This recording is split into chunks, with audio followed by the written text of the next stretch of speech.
জুলাই আন্দোলনের প্রথম শহীদ আবু সাইদের দ্বিতীয় শাহাদাত বার্ষিকী আজ।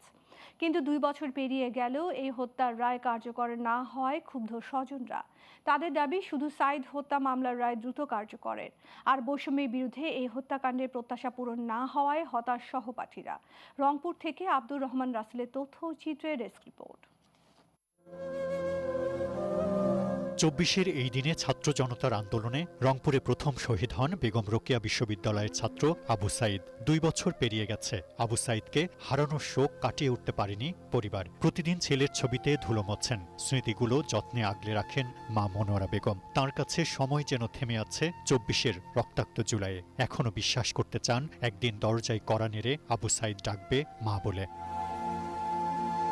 একই যন্ত্রণা বুকে নিয়ে দিন কাটছে বয়সের ভারে নুয়ে পড়া বাবা মকবুল হোসেনেরও। মৃত্যুর আগে সন্তানের হত্যাকারীদের বিচার কার্যকর দেখতে চান তিনি। বনে কষলো ভাই বিসিএস করে তো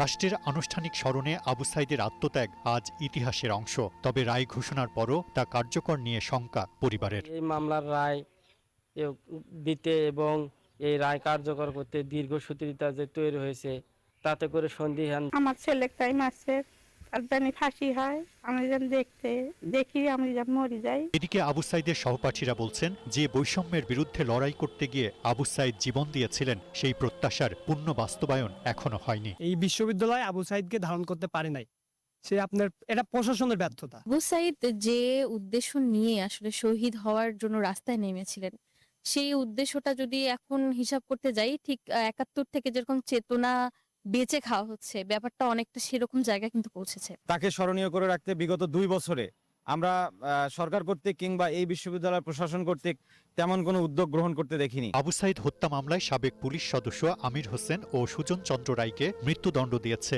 আন্তর্জাতিক অপরাধ ট্রাইব্যুনাল। এছাড়া আরও কয়েকজন আসামিকে বিভিন্ন মেয়াদে কারাদণ্ড দেয়া হলেও এখন পর্যন্ত সেই রায় কার্যকর হয়নি। Global television news desk.